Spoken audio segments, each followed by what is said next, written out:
जी फैसल साहब। बहुत बहुत शुक्रिया चेयरमैन 5 to साहब। 7 सर। चेयरमैन साहब बहुत बहुत शुक्रिया।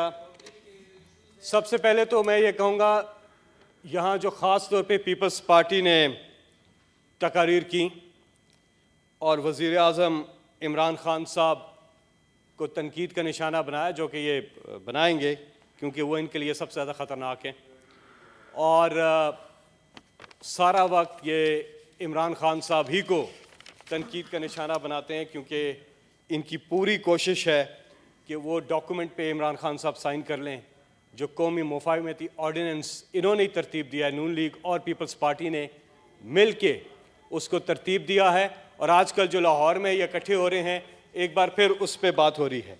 सर ये एक किताब है, एक पहले पाकिस्तान था जिसमें पाकिस्तान को अमेरिका डू मोर कहता था, और ये हम सब के लिए वैसियत पाकिस्तानी एक शर्म का मकाम है कि हम किधर खड़े थे। ये ओबामा की किताब है अ प्रॉमिस्ड लैंड।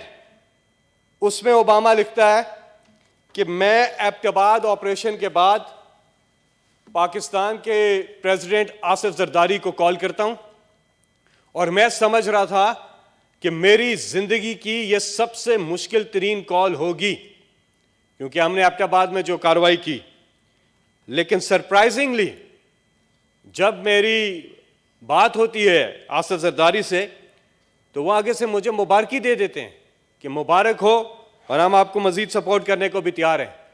ये किधर थी हमारी इज्जत नफ्स कि हम सवाल भी नहीं कर सकते थे। एक और किताब है बॉब वुडवर्ड की, उसमें ओबामा's वॉर, हाँ बॉब वुडवर्ड, उसकी किताब है ओबामा's वॉर। अच्छा है आपने तस्दीक कर दी इसकी। ओबामा's वॉर, जिसमें क्लियरेंस देते हैं फॉर्मर CIA चीफ को, और वो लिखता है कि बात होती है कोलैटरल डैमेज की, कि जब ड्रोन आता है तो उसमें बेगुनाह लोग भी मरते हैं।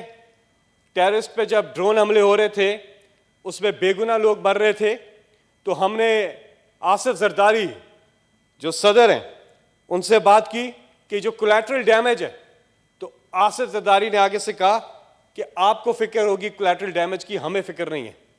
ये था पाकिस्तान, ये थी हमारी इज्जत नफ्स।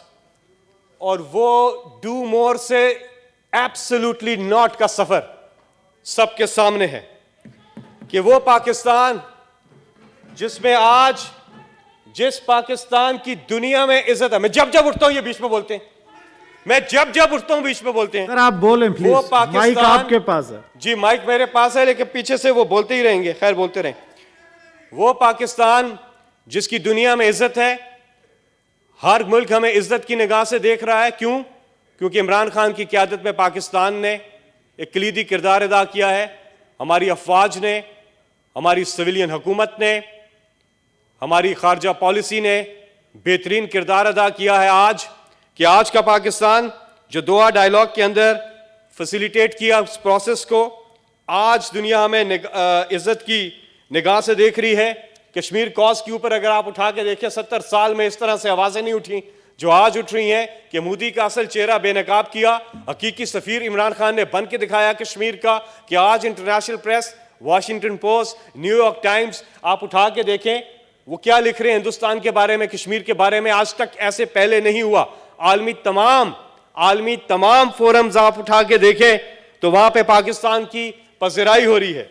आज इस्लामोफोबिया के ऊपर जो इमरान खान साहब ने पूरी दुनिया में मुकदमा उठाया, आज रशिया ने आपकी आवाज के साथ आवाज पहले मिलाई, और अब कनाडा की हुकूमत ने भी आपके साथ आवाज मिलाई है। जो इस्लामोफोबिया पे इमरान खान साहब ने आलमे दुनिया में जो मुकदमा उठाया, और बिलखसूस अक़वाम मुत्तहिदा के फोरम पे जिस अंदाज में आपने ये मुकदमा उठाया इस्लामोफोबिया के खिलाफ, जो कि बहुत बड़ा मसला है, आज दुनिया पाकिस्तान के साथ आवाज मिला रही है। हमारे किसी भी मुल्क के साथ ताल्लुकात खराब नहीं है, हर मुल्क के साथ हमारे ताल्लुकात ठीक हैं। भारत के साथ भी ठीक हो सकते हैं, लेकिन भारत अपने वो जो इक़दाम किए हैं उससे पीछे होगा, अदरवाइज भारत से बात नहीं हो सकती। हम अपनी इज्जत नफ्स जानते हैं, हम इस मुल्क की गैरत को जानते हैं।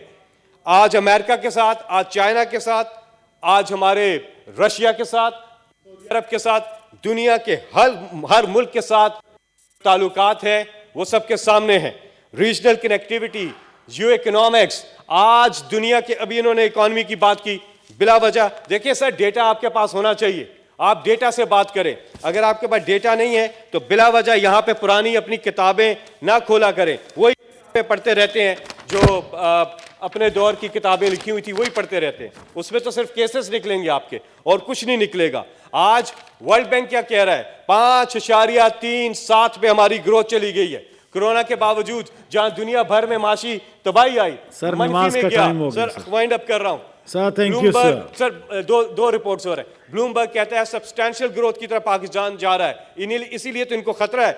और फिर सबसे बड़ी बात, इकोनॉमिस्ट ने 3 साल लगातार पाकिस्तान को टॉप 3 में रखा, बावजूद कोरोना के पाकिस्तान पे अल्लाह का करम रहा। मैं अपनी स्पीच वाइंड अप करता हूं, लेकिन इन सब को, अपोजिशन को, जितनी भी आज तकरीरें भी हुई हैं, इन सब को खतरा है इमरान खान से। और याद रखें, अक्टूबर 2023 में इलेक्शन होगा इंशाल्लाह। अव्वल तो इनकी तहरीक अदम एतमाद वगैरह सब ड्रामा है, कुछ भी नहीं होगा। लेकिन अगर ये कामयाब भी हो जाते हैं तो इमरान खान इन अपोजिशन के लिए गवर्नमेंट से बाहर ज्यादा खतरनाक है।